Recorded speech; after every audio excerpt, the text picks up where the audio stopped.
Hey guys, welcome back to my channel. Myself Prachi and होने वाली CM Prachi guys, हमारे channel पे आपका बहुत बहुत स्वागत है। और आज की वीडियो में गाइस हम डिस्कस करने वाले कैपिटल गेन के चैप्टर के गाइस आगे के टॉपिक्स। तो चलो वीडियो को स्टार्ट करते हैं। Let's get started.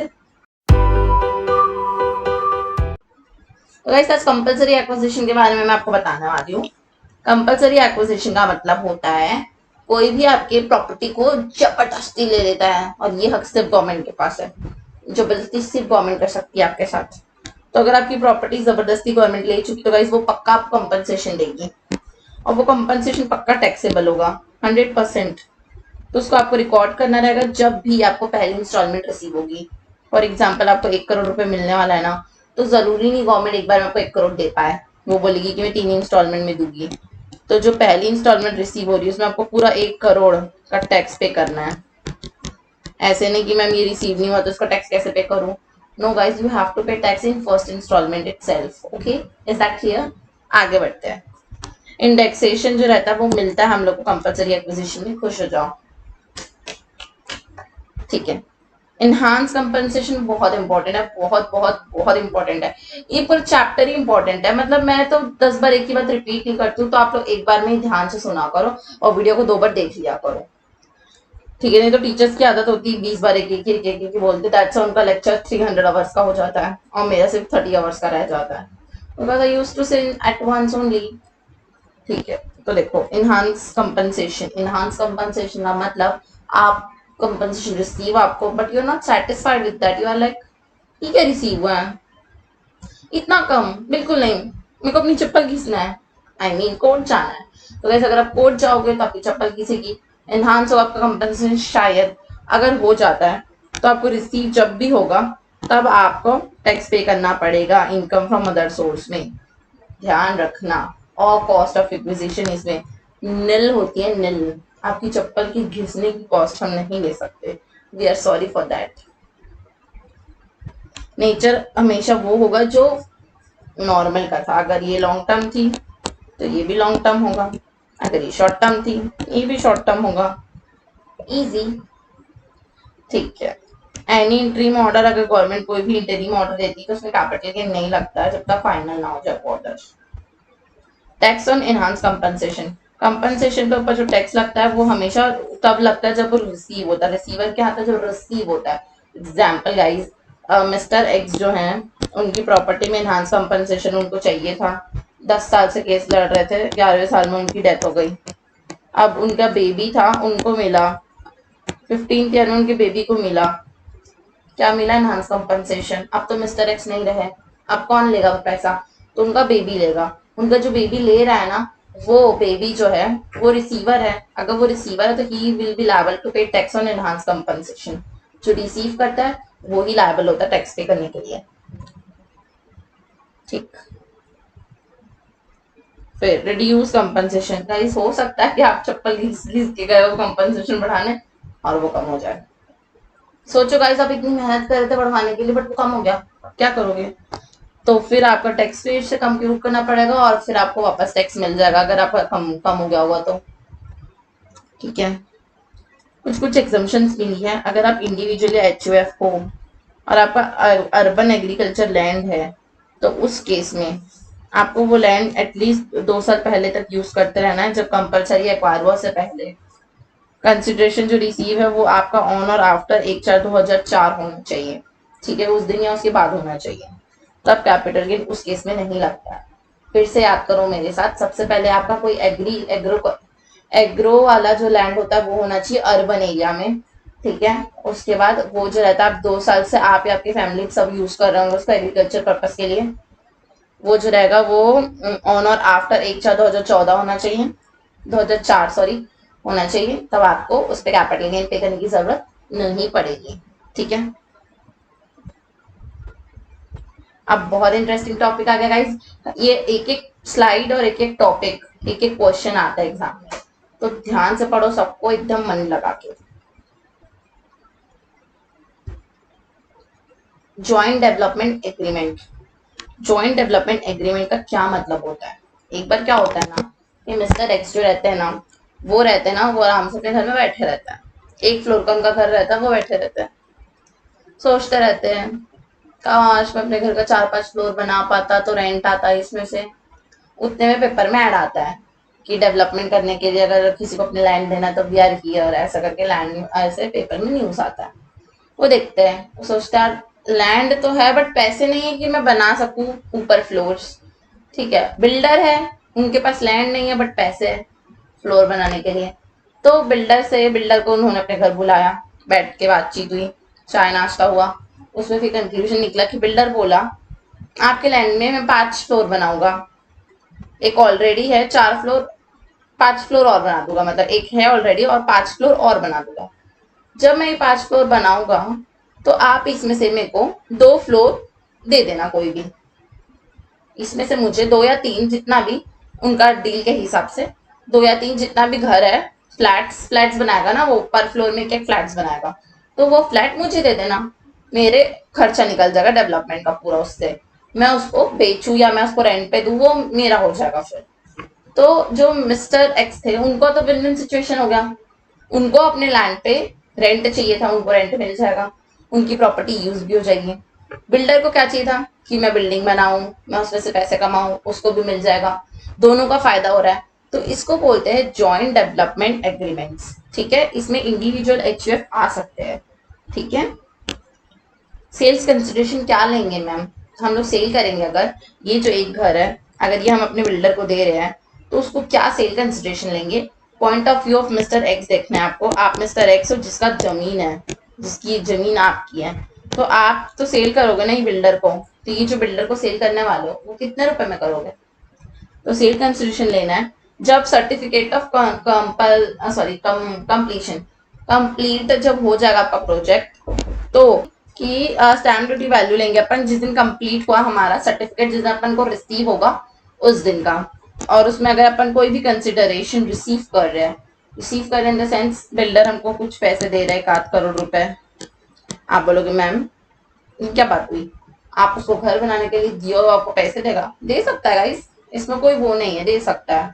It's all about contract, contract के हिसाब से होगा। ठीक है, कॉस्ट ऑफ एक्विजिशन क्या होगी गाइस, प्रोपोर्शनेट होगी, 1/5 होगी हमारे केस में, क्योंकि हम 5 मंजिल बना था, 1 मंजिल दे रहे हैं तो।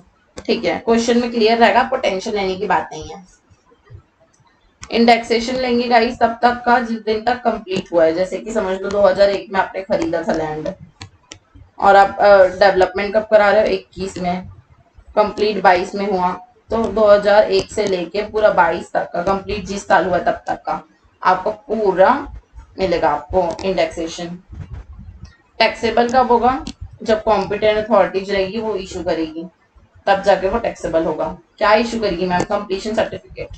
ठीक है, आई होप गाइस अपने यहाँ तक समझ में आ गया अच्छे से। ठीक है गाइस, तो चलो नेक्स्ट टॉपिक देखते हैं। डिस्ट्रीब्यूशन कर रहे हैं अपन एसेट्स का, मतलब कौन कर रहा है, कंपनी कर रही है उसकी लिक्विडेशन में।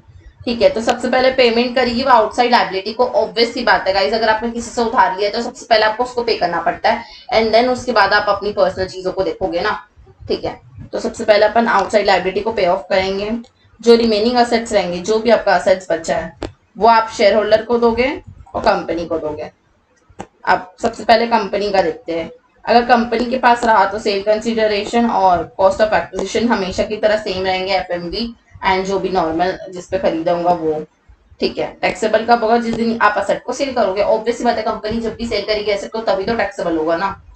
शेयर होल्डर के, अगर आप शेयर होल्डर को दे दिए अपने एसेट्स तो सेल कंसीडरेशन क्या होगा, total amount received on liquidation by shareholder. Shareholder जो भी रिसीव करेगा लिक्विडेशन में, जो भी, वो सारा अमाउंट आ जाएगा और उसमें से अपन ना डीम्ड डिविडेंड माइनस कर देंगे। अब आप बोलोगे मैम डीम्ड डिविडेंड कैसे कैलकुलेट करते हैं, तो जो भी आपका एक्यूमुलेटेड फंड रहता है ना वो पूरा डीम्ड डिविडेंड मान लेते हैं इन लोग, और उसको माइनस करके फिर आपका जो बाकी बचेगा अमाउंट उसका आपको टैक्स पे करना पड़ेगा।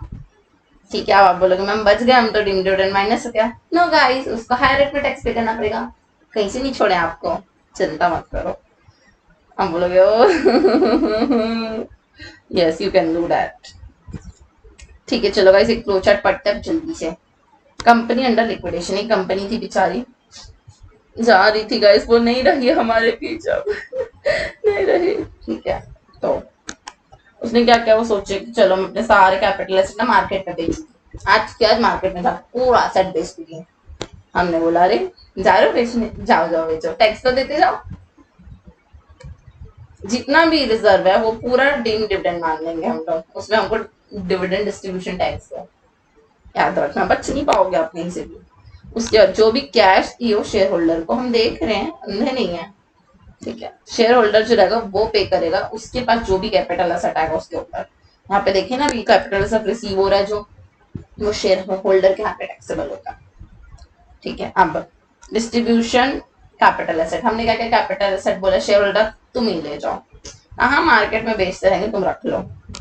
फिर एक्यूमुलेटेड फंड जितना रहेगा उतना तुमको डायरेक्ट, सॉरी डिम डिविडेंड मानते हुए हमको उसमें टैक्स पे करना पड़ेगा, DDT, direct dividend distribution tax होता है इसका फुल फॉर्म, ठीक है। अब जो कैपिटल एसेट डिस्ट्रीब्यूट हुआ शेयर होल्डर को, उसमें शेयर होल्डर जो रहेगा वो टैक्स पे करेगा क्योंकि कैपिटल एसेट उसको रिसीव हो रहा है, ठीक है गाइस। आई होप आपको यहाँ तक अच्छे से समझ में आ गया होगा कि कैसे फ्लो चार्ट में मैंने आपको अच्छे से समझा दिया है, कैसे लिक्विडेशन में एसेट्स बंटते हैं और कैसे टैक्स लगता है। बस आपको ये ध्यान रखना है जो भी कंपनी अगर कुछ भी पैसे देती है उसमें आपको डिम डिविडेंड माइनस कर देना है याद से, क्योंकि उसमें हायर रेट ऑफ टैक्स लगता है। उसके बाद जो बचेगा उसमें शेयर होल्डर टैक्स पे करेगा, डिम डिविडेंड में company have to pay tax, ठीक है, ये याद रखना, बस इसका क्रक्स यही है सर, और बाकी कुछ याद रहे ना रहे इट्स ओके। बाई बैक होता है तो क्या करते हैं, बाई बैक होने पे गाइस जो भी आपका सेल कंसिडरेशन रहेगा, मतलब जो आपको रिसीव हो रहा है ऑब्वियसली बात है वही आपका सेल कंसिडरेशन रहेगा ना, क्या कॉस्ट ऑफ एक्विजिशन जितने रुपए का आपका शेयर है वो आपकी कॉस्ट ऑफ एक्विजिशन हो जाएगा।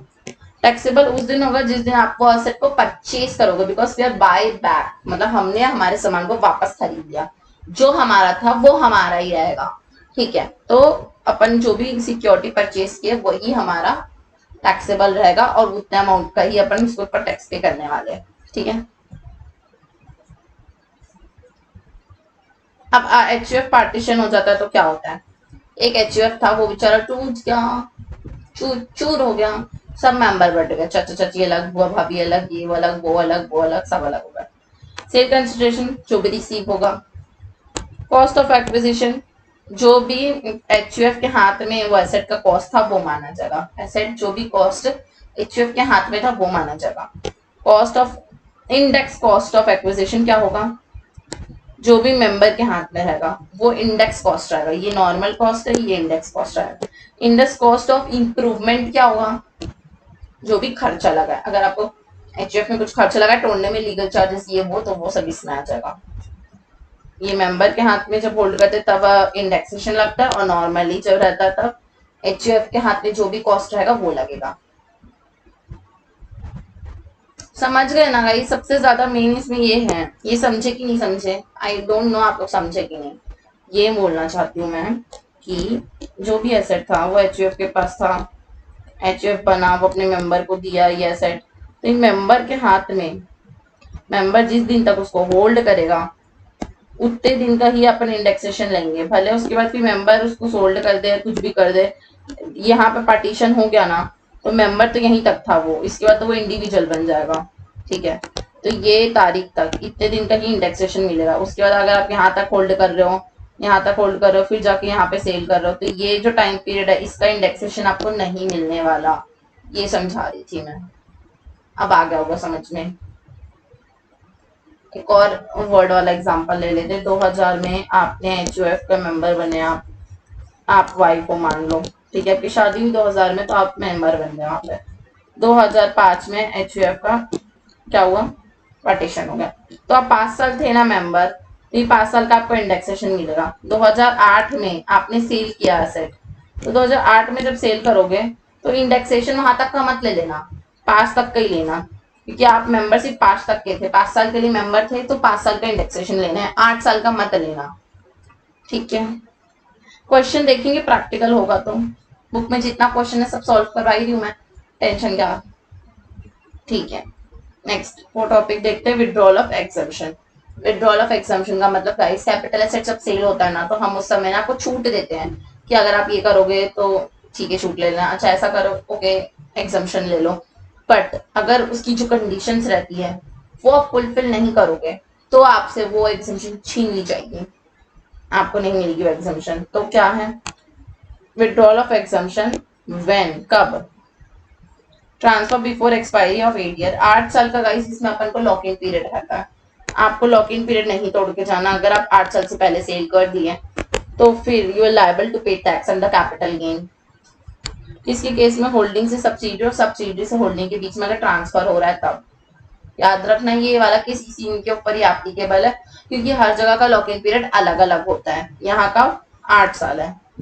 मतलब अगर आप अपनी होल्डिंग से एक सोफा सेट उठा के अपनी सब्सिडरी में ले आए, एटलीस्ट आपको उसको 8 साल तक यूज करना है। ऐसे नहीं कि सब्सिडरी से फिर 15 दिन के अंदर किसी और को दे दिए। तो वैसे ये टैक्स प्लानिंग यहाँ नहीं चलने वाली है, ठीक है। तो जो अगर एक्सपायरी से पहले सेल कर दिए तो उस केस में आपका कैपिटल एसेट को आपको शॉर्ट टर्म कैपिटल गेन हो जाएगा और 100% जितना भी आपको एग्जम्पशन मिला था वो सबसे छीन लिया जाएगा और ट्रांसफरर के हाथ में ये टैक्सेबल होगा। एग्जम्पशन रिवोक होने पे जो भी ट्रांसफरर रहेगा वो टैक्स पे करेगा, ऑब्वियस ही बात है, ठीक है। ट्रांसफरी जो रहेगा अगर वो स्टॉक इन ट्रेड को सोल्ड कर दिया, अगर समझ लो कि सब्सिडरी जो थी वो सोफे का बिजनेस ही करती है और उसने सोफा लिया था होल्डिंग से, तो वो उसका स्टॉक इन ट्रेड हुआ। अब वो अपने स्टॉक इन ट्रेड को सेल कर दी तो जो कॉस्ट ऑफ एक्विजिशन रहेगी वो एग्जम्पशन विड्रॉ हो जाएगा। कब? अगर actual cost for which transfer company ने जिस वजह से ट्रांसफर किया है उसका एक्चुअल कॉस्ट ले लिया जाएगा, कॉस्ट ऑफ एक्विजिशन, नहीं तो फिर प्रीवियस ओनर कर दिया जाएगा, ठीक है। समझे क्या? नहीं, देखो जो होल्डिंग कंपनी वो सोफा दी थी तो हमको तो फ्री में मिला था, तो हम क्या कॉस्ट लेंगे? हम कॉस्ट टू प्रीवियस ओनर, मतलब जो होल्डिंग को कॉस्ट होगा वो लेंगे अपन, ठीक है। अदरवाइज क्या लेते हैं? एक्चुअल कॉस्ट लेते हैं जिसमें हमने खरीदा था, ठीक है। तो क्वेश्चन में मेंशन रहेगा, आपको टेंशन लेने की जरूरत नहीं है। आगे बढ़ते हैं। तो गाइस अब देख लेते हैं अपन विड्रॉल ऑफ एग्जम्पशन। जब हम लोग कैपिटल एसेट जो सोल प्रोप्राइटर के पास रहेगा वो हम दे देंगे कंपनीज को।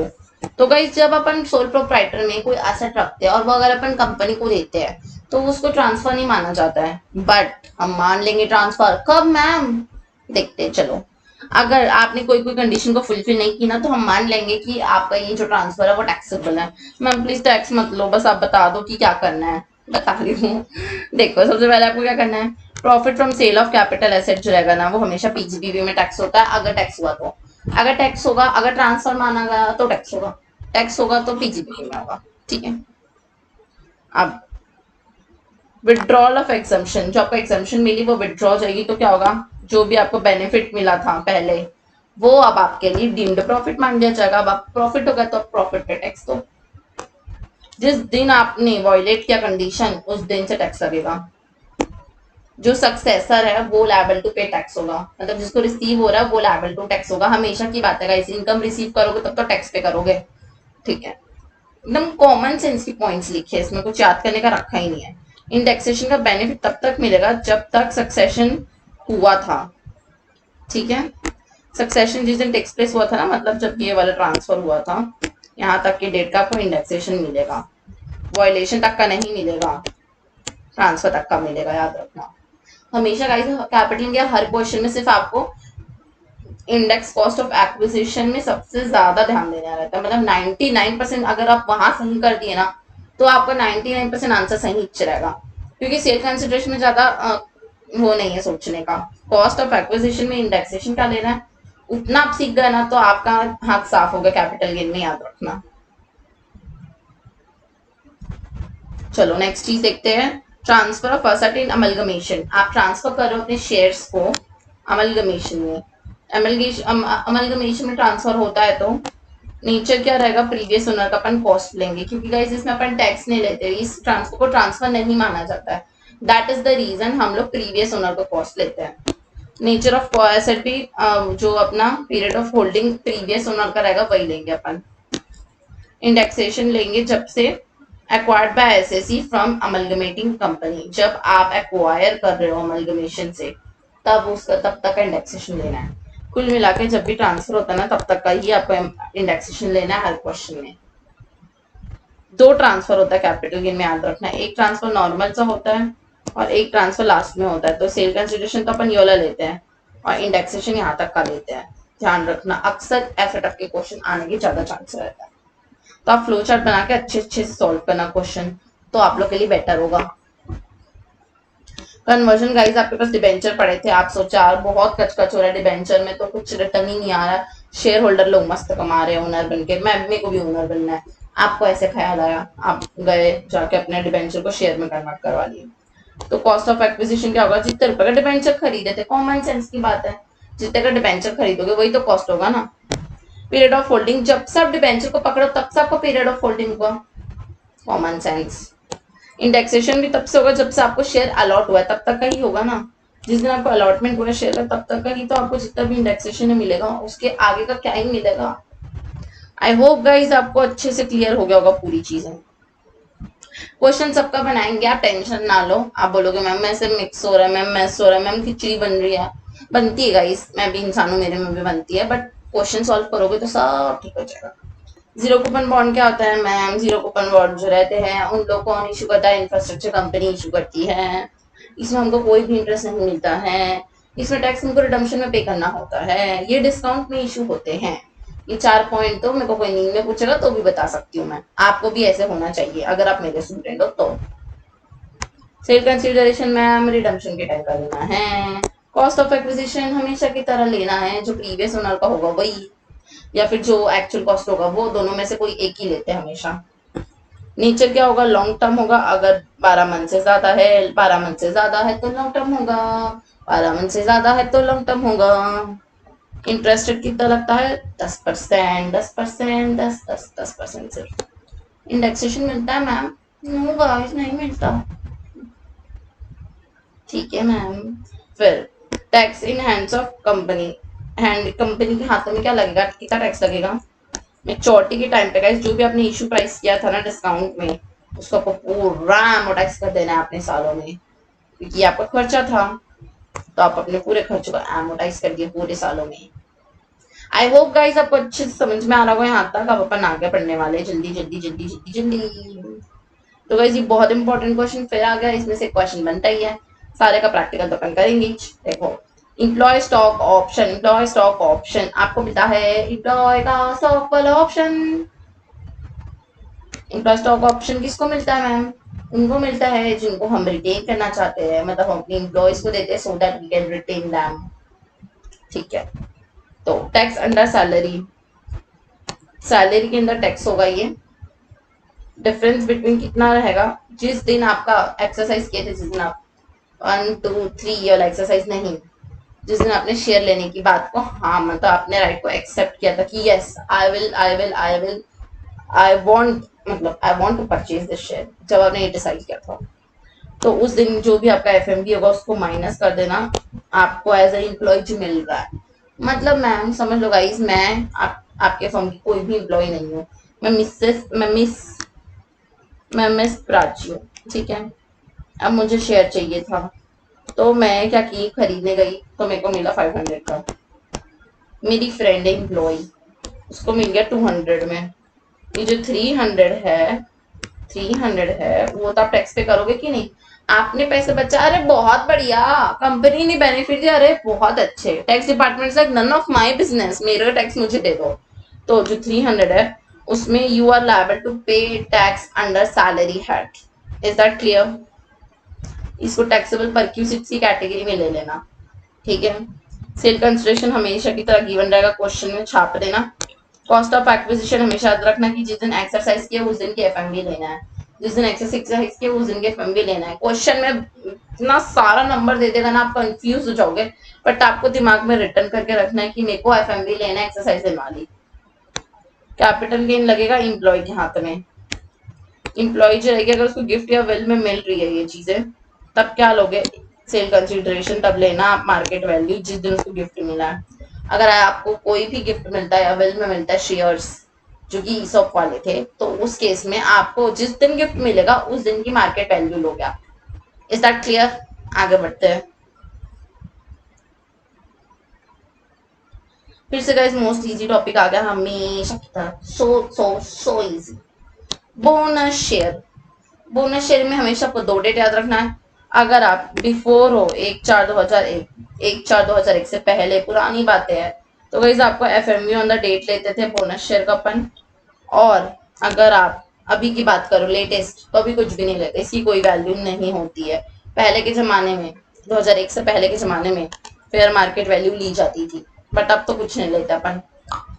स्निल बेबी। ठीक है गाइस, अब एकदम इम्पोर्टेंट वाला टॉपिक पढ़ते हैं अपन, बोनस स्ट्रिपिंग। बोनस स्ट्रिपिंग बहुत इंपॉर्टेंट टॉपिक, एकदम इंटरेस्टिंग सा टॉपिक है, मजा आ जाएगा आप लोगों को। बोनस स्ट्रिपिंग का मतलब होता है गाइस, देखो जैसे ही ना हम डिविडेंड बांटने वाले रहते हैं, या फिर हम बोनस बांटने वाले रहते हैं, या फिर हम ऐसे कुछ भी गुडीज देने वाले रहते हैं जो एकदम अट्रैक्टिव सा रहता है, सेल लगने वाली टाइप का, जैसे ऐसा टाइप का रहता है, तो ये सारी बातें ना पहले से पता चल जाती है मार्केट में। ऐसा नहीं है कि तुमको डिविडेंड बांटना है तो कल सोचो और आज बांट दिए, पता चल जाता है पहले से। तो जो लोग रहते हैं ना, उन लोग अग्रेसिव रहते हैं सब चीजों को लेके कि हमको ये करना है, हमको वो करना है, ऐसा होगा तो ऐसा करना है, वैसा होगा तो वैसा करना है।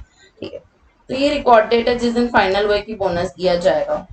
तो कुछ महान लोग क्या करते हैं, जल्दी से जाके ना यहाँ पर शेयर्स को खरीद लेते हैं। यहाँ पे महंगे मिलते हैं शेयर, हमेशा याद रखना, कॉस्टली मिलेगा। मैम कॉस्टली क्यों मिलेगा, क्योंकि यहाँ पर डिविडेंड मिलने वाला है, तो यहाँ का जो शेयर का कॉस्ट रहेगा वो महंगा रहता है। आप ठीक है गाइस, तो फिर देखो रिकॉर्ड डेट से पहले इन्होंने क्या किए, बाय कर लिए, महंगे में खरीदे गाइस इन लोग, और फिर क्या करे बाद में उसको 9 मंथ के अंदर अंदर सेल कर देंगे जब प्राइस लेस रहेगा। आप बोलोगे मैम क्या फायदा हो रहा है, क्यों ऐसे नाटक कर रहे हैं। पहले उन लोग क्या कर रहे हैं, महंगे में खरीद रहे फिर सस्ते में सेल कर रहे हैं, मैम लॉस हो रहा है इनको। गाइस लॉस करा रहे ताकि टैक्स चोरी कर सके। देखो कॉस्ट ऑफ बोनस जो रहेगी वो क्या होगा, लॉस इफ एनी। तो देखो आपने समझ लो 100 रुपीज का सामान खरीदा और उसको सॉरी हाँ 100 में खरीदा, 80 में सेल कर दिया, यहाँ पे क्या हुआ 20 का लॉस, ये आप क्लेम कर लोगे लॉस, एंड आपको बोनस शेयर तो मिल गया ना। बोनस शेयर फोकट का शेयर मिल गया आपको, अब तो उसकी कोई वैल्यू नहीं होती। अभी पढ़ के आए अपन, आज के जमाने में बोनस की कोई वैल्यू नहीं होती, जीरो होती है। एक बोनस शेयर भी मिल गया जिसको जब सेल करोगे तो आपकी ऐश ही ऐश है, और अभी आपको 20 रुपए का लॉस भी मिल गया जिसको आप क्लेम करके टैक्स चोरी कर सकते हो। तो ये गाइस टैक्स प्लानिंग करते थे लोग, अब इसको कब करा गया, कैसे मैम।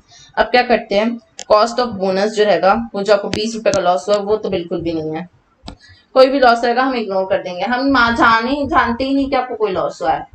ठीक है गाइस, आई होप आपको समझ में आ गया होगा कि कैसे लोग लॉस को इग्नोर करते हैं और प्रॉफिट को डीम्ड मान लेते हैं, है ना, ऐसी इच्छा एकदम। चलो गाइस नेक्स्ट टॉपिक पढ़ते हैं।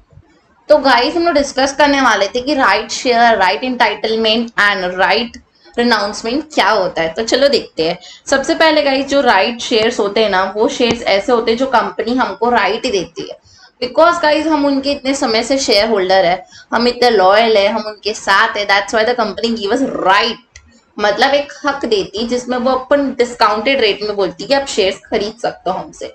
ठीक है गाइस, उसके बाद होता है राइट इंटाइटलमेंट। तो गाइस ये जो हक है वो कुछ रेशियोज में देती है, लाइक उसमें कुछ पेड शेयर्स रहते हैं, लाइक आपको इतना पूरा फुल पे करके इतना खरीदना पड़ेगा एंड उसके साथ आपको कुछ मिलेगा। It's just like buy 2 and get 1 free, उस टाइप का रहता है, मतलब फ्री भी नहीं मिलता बट टाइप ऐसा ही रहता है उसका। ठीक है, देन गाइस रिनाउंसमेंट, इसमें क्या होता है गाइस, आप अपने एक फ्रेंड को लेके जाते हो बिग बाजार, आपको खरीदना रहता है एक टी शर्ट, आप अपने फ्रेंड को कन्विंस करते हो कि यार चलना यार एक तू खरीद लेना, तो अब बाय 2 हो चुका है and will get 1 free. Free तो नहीं मिलेगा, कंसेशनल प्राइस रहेगा। तो इट्स जस्ट लाइक दैट रनाउंस करना, मतलब मैम, मतलब गाइस इसमें आप रहेगा कि जो शेयर्स हमारे हैं वो हम अपनी जो हक है, हमारा जो हक है, जो डिस्काउंटेड प्राइस वाला हक है, वो अपन किसी को भी सेल कर सकते हैं। तो आई होप गाइस आपको यहाँ तक क्लियर हुआ होगा। ठीक है गाइस, तो देखो इसमें cost of cost of asset क्या होगा सबसे पहले केस में, तो जो भी इशू प्राइस रहेगा वही हमारा कॉस्ट ऑफ असेट रहेगा। देन एंटाइटलमेंट का प्राइस क्या रहेगा गाइस, तो इसमें निल रहेगा, कुछ भी प्राइस नहीं रहेगा, because it's just a ratio, किस रेशियो में आपको खरीदना है वो बता रहा है ना, तो दैट्स वाई। रिनाउंसमेंट का प्राइस गाइस एकदम ध्यान से समझना, बहुत ध्यान से सुनो सुनो। एक्विजिशन जो आपने एक्वायर किया उसका प्राइस, प्लस इंटाइटलमेंट का, प्लस अमाउंट पे टू कंपनी। इसका प्रैक्टिकल क्वेश्चन गाइस अपन सॉल्व करेंगे साथ में, तो आपको ज्यादा बेटर अंडरस्टैंडिंग होगी। सीधी सी बात इसमें ये रहेगी गाइस कि अगर आप ना हक किसी को बेचोगे तो आप कुछ ना कुछ चार्ज करोगे, कोई फोकट में नहीं देने वाले हो, तो आप जो चार्ज करोगे वो तो आएगा ही। उसके साथ गाइस आपको कंपनी को भी तो पे करना पड़ेगा ना, जैसे कि मैंने बोला था buy 2 get 1 free, but free में नहीं होगा, तो कुछ तो पैसे देने पड़ेंगे। तो वो पैसे और जो आपने अपना हक बेच के पैसे दिए हैं वो दोनों को ऐड करके डील डन होगी। ठीक है गाइस, प्रैक्टिकल क्वेश्चन में आपको फुल क्लैरिटी मिलेगी। पीरियड ऑफ होल्डिंग क्या रहेगा गाइस, तो पीरियड ऑफ अलॉटमेंट जब हुआ है तब से देखते हैं राइट शेयर्स में, जिस दिन डिक्लेयर हो रहा है उस दिन से अपन देखते हैं इंटाइटलमेंट के केस में, जिस दिन अलॉटमेंट हो रहा उस दिन देखते हैं अपन अनाउंसमेंट में। ठीक है गाइस, आई होप आपको क्लियर हो रहा होगा। यहाँ पे अलॉट करते हैं, देन यहाँ पर क्या करते हैं, राइट को डिक्लेयर करते हैं, उसके बाद फिर यहाँ पर अलॉटमेंट कर देते हैं। ठीक है, आगे बढ़ते हैं। सेल कंसीडरेशन क्या लोगे गाइस, तो इसमें amount charge from transferee, transferee जो भी अमाउंट चार्ज करेगा आपको वही लेना है। ठीक है, इसमें जो ट्रांसफरी चार्ज करेगा वही लेना है और इसमें भी वही लेना है। तो गाइस इस तीनों में सेम टू सेम है इसमें। तो आई होप गाइस आपको फुल क्लैरिटी मिली होगी इन तीनों टॉपिक के बारे में। इसके अच्छे खासे क्वेश्चन एग्जाम में आते गाइस, जो कि हम लोग प्रैक्टिकली पक्का सॉल्व करेंगे आगे की वीडियोस में। ठीक है गाइस, चलो अब नेक्स्ट देखते हैं क्या है।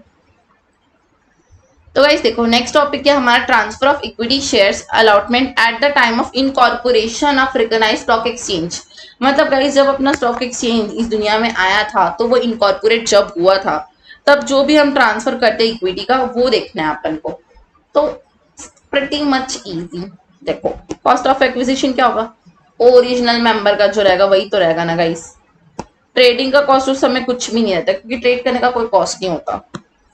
होल्डिंग जब तक ओरिजिनल आप होल्ड कर सकते हो तब तक, और इंडेक्सेशन जब तक आपको अलॉट हो जाता है शेयर तब तक अलॉट रहेगा। जैसे कि आज अगर आपको अलॉट हुआ तो आज तक की पीरियड ऑफ होल्डिंग आपकी काउंट होगी। तो गाइस ये एकदम नॉन इम्पॉर्टेंट टॉपिक था, एग्जाम में आने का कोई चांस नहीं है, बट बता दिया मैंने, था सिलेबस में तो थोड़ा सा इंपॉर्टेंट। और आपको पता है गाइस ये वाला टॉपिक पहले से, कन्वर्जन। तो गाइस जब अपन स्टॉक इन ट्रेड को कैपिटल एसेट में कन्वर्ट करते हैं, स्टॉक इन ट्रेड को कैपिटल एसेट में कन्वर्ट करते हैं, तो उस केस में गाइस आपका कॉस्ट ऑफ एक्विजिशन क्या होगा, तो आपका फेयर मार्केट वैल्यू होगा। हमेशा याद रखना फेयर मार्केट वैल्यू होगा, क्योंकि स्टॉक इन ट्रेड मतलब गाइस आपका ज्वेलरी का बिजनेस था वो बंद हो गया, आप अपनी पूरी ज्वेलरीज उठा के अपने घर लेके जा रहे हो, आपकी मम्मा खुश, आपकी वाइफ खुश, वाओ इतनी सारी ज्वेलरीज। तो गाइस ये डीम्ड मान लिया जाता है कि आपने बेचा उनको, that's why we are considering यहाँ पर fair market value. I hope guys आपको लॉजिक भी अच्छे से समझ में आ रहा होगा। पीरियड ऑफ होल्डिंग जिस दिन कन्वर्ट हो रहे हैं उसी दिन का लेते, कॉमन सेंस लगाना है इसमें, और जब कन्वर्जन हुआ उसी का इंडेक्सेशन लेना है, ये भी कॉमन सेंस है। आई होप गाइस आपको ये भी अच्छे से समझ में आ गया होगा।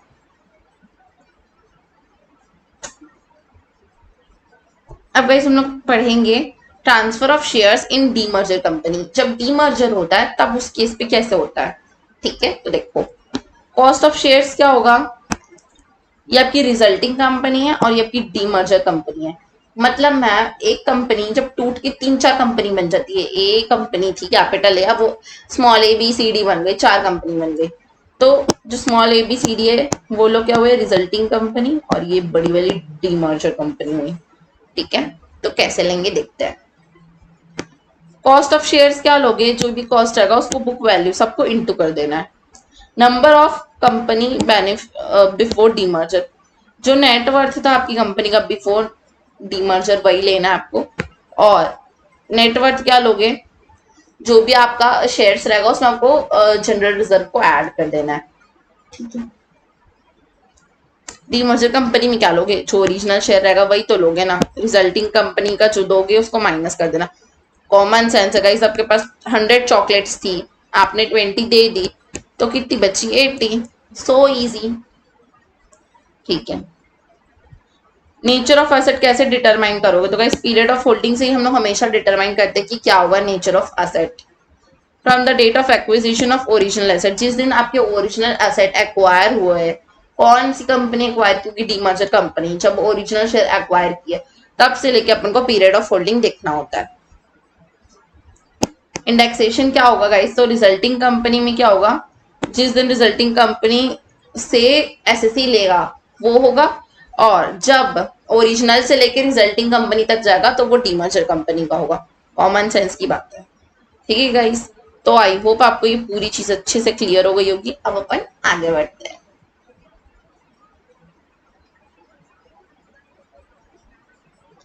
तो guys very very very very very very very and the most most most most most important topic, सबसे ज्यादा इंपॉर्टेंट है 50C। इसमें से बहुत ज्यादा क्वेश्चन आने के चांसेस रहते हैं, एकदम ध्यान से समझना। Valuation in consideration in case of land and building. वैसे जब भी हम लोग वैल्यूएशन करते हैं लैंड एंड बिल्डिंग का, उस केस पे ही 50C जो रहता है वो सामने आता है। ठीक है, 50C में क्या करना रहता है, value adopted by SSC by stamp duty exceeds. मतलब जब आप कोई लैंड खरीदने चाहते हो तो हो सकता है उसकी वैल्यू कुछ भी हो सकती है, sale for 10 lakh, sale for 12 lakh, हो सकता है कि स्टैम्प ड्यूटी वैल्यू कुछ भी हो उस समय और मार्केट वैल्यू कुछ भी हो। It can be possible and it can not be possible. मतलब मैम ऐसे क्यों बोल रहे हो गाइस, कभी कभी क्या होता है असलियत में दोनों में बहुत डिफरेंस होता है, और कभी कभी ना जानबूझ के लोग ऐसा करते हैं so that they can do tax चोरी।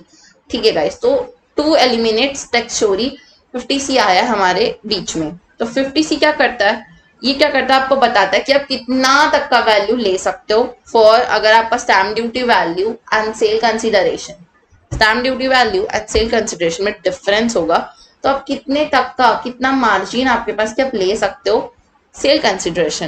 क्योंकि गाइस आप हमेशा चाहोगे ना, अगर आप मानो आपके जेब में से 50 रुपए मैंने निकाला, तो आप चाहोगे ना कि आप एक्सपेंस बुक करोगे 50 रुपए का अपने बुक्स में।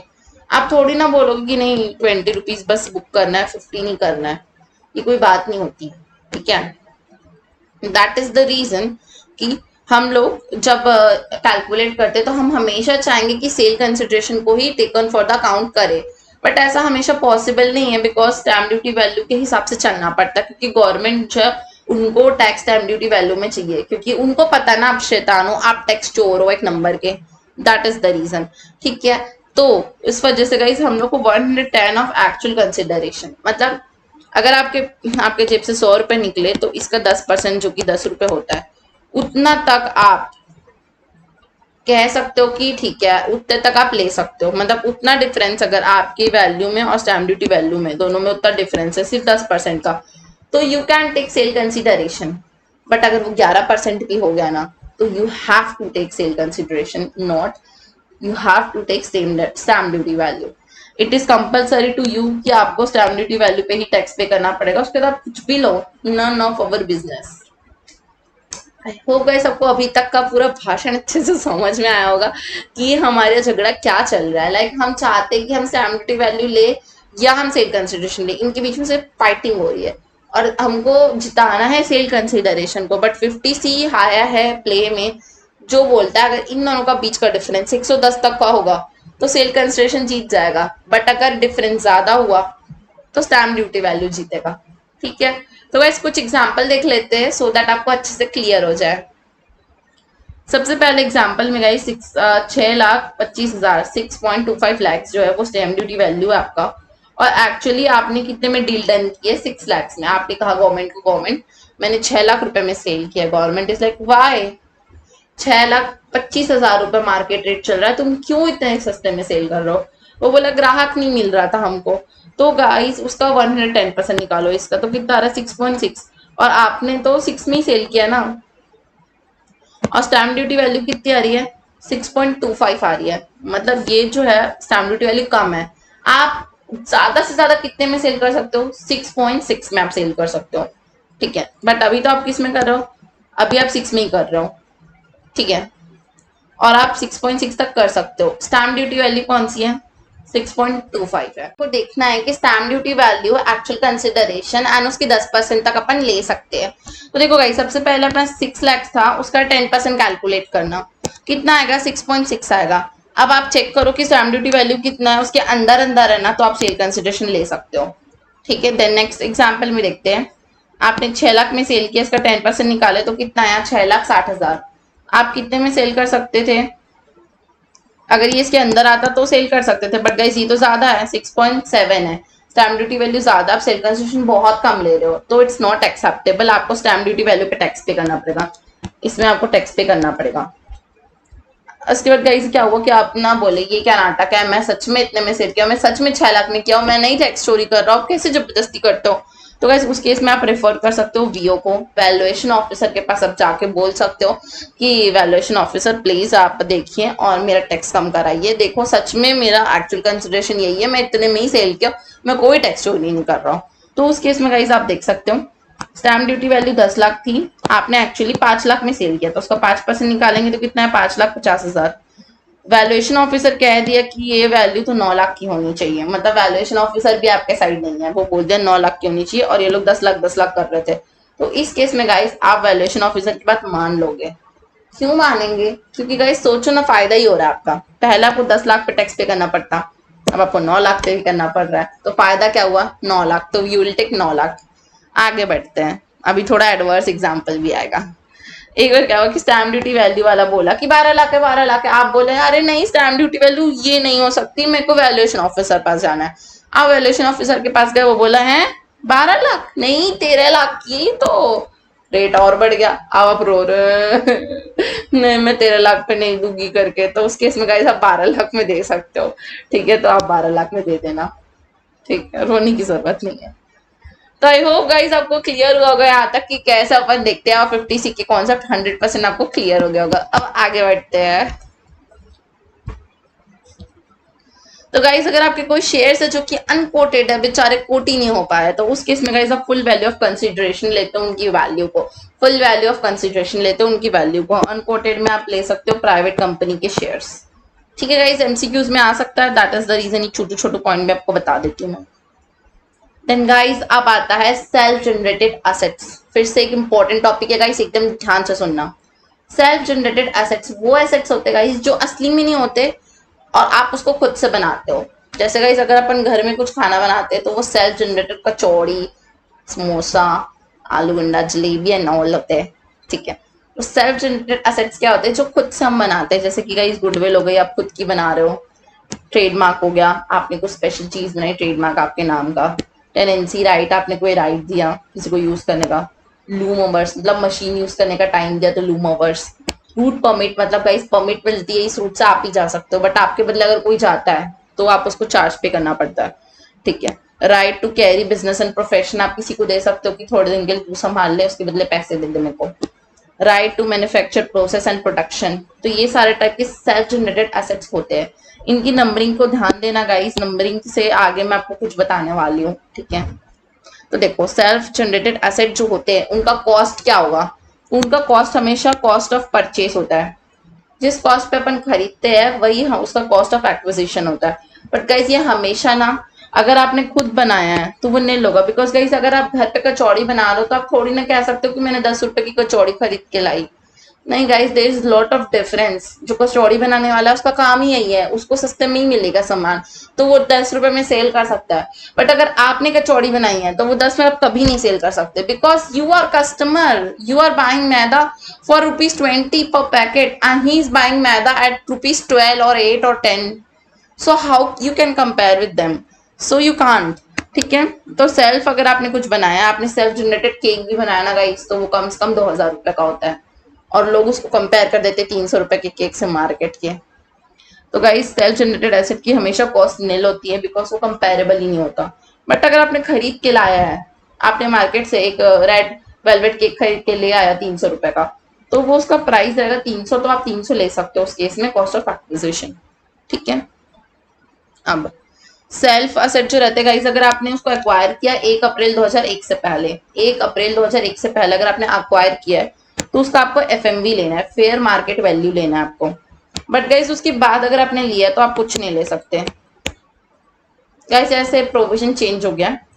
अब जो कॉस्ट ऑफ इंप्रूवमेंट होता है इनके केस में वो नील होता है। क्या इंप्रूव करोगे गाइस आप? टेनेंसी राइट को क्या इंप्रूव करोगे? बताओ, लूम ओवर को क्या इंप्रूव करोगे? कुछ भी इंप्रूव करने लायक रहता नहीं है, कुछ नहीं होगा। अदर सेल्फ जनरेटेड एसेट जो मैंने मेंशन किया ऊपर, उसके अलावा अगर आपको लगता है कि और कोई सेल्फ जनरेटेड एसेट है, लाइक कॉपीराइट हो गया, पेटेंट्स हो गया, ये सब टाइप का है, तो गाइस वो सब एग्जम्प्ट है। यहाँ पे अगर नहीं लिखी हूं मैं तो वो सारी चीज एग्जम्प्ट है। अब गाइस ध्यान से सुनना, जो 1 से लेके 5 तक है, मतलब गाइस 1 से लेके goodwill, trademark, tenancy right, loom over और रूट परमिट, ये 5 जो 5 हैं, उसका वैल्यूएशन कैसे करोगे? उसका सेल कंसिडरेशन हमेशा जो रहेगा एक्चुअली में जितने रुपए में बेचोगे आप वो लेना। कॉस्ट ऑफ एक्विजिशन नील होगा, कुछ भी नहीं होगा इसका कॉस्ट ऑफ एक्विजिशन। इंप्रूवमेंट अगर आपने कराया तो जो एक्चुअल रहेगा तो वो लेना, खर्चा अगर जो एक्चुअल होगा वही लेना। और कैपिटल गेन क्या होगा? ये सारे ये जो सेल कंसिडरेशन माइनस कर देना, ये तीनों तो आ जाएगा, इजी। अब जब आप ये वाला कैलकुलेट करते हो, जैसे कि right to business and profession, right to manufacturing process, ये सब करने वाला जो आप पढ़ रहे हो, वो केस में, ये दोनों के केस में आपने सेल कंसिडरेशन जो लिया वो लोगे। कॉस्ट ऑफ एक्विजिशन इंप्रूवमेंट कुछ भी नहीं लोगे, आप नहीं लेना है इसमें, आपको मिलेगा ही नहीं उसका डिडक्शन। अगर कोई खर्चा कर रहे हो एक्चुअली तो वो ले लेना, तो इसमें से सिर्फ आपको सेल कंसिडरेशन में से खर्चा माइनस करने को मिलेगा, उसके अलावा आप कुछ भी माइनस नहीं कर सकते। तो आई होप गाइस आपको अच्छे से क्लियर हुआ होगा कि कैसे सेल्फ जनरेटेड एसेट्स का अपन कैपिटल गेन कैलकुलेट करते हैं। तो इसी के साथ गाइस ये वीडियो यहीं पे एंड होती है। अगर आपको वीडियो अच्छी लगी तो प्लीज लाइक कीजिए, बहुत अच्छी लगी तो प्लीज सब्सक्राइब कीजिए, अपने सारे फ्रेंड्स के साथ शेयर कीजिए। Thank you so much for watching this video. Bye bye guys.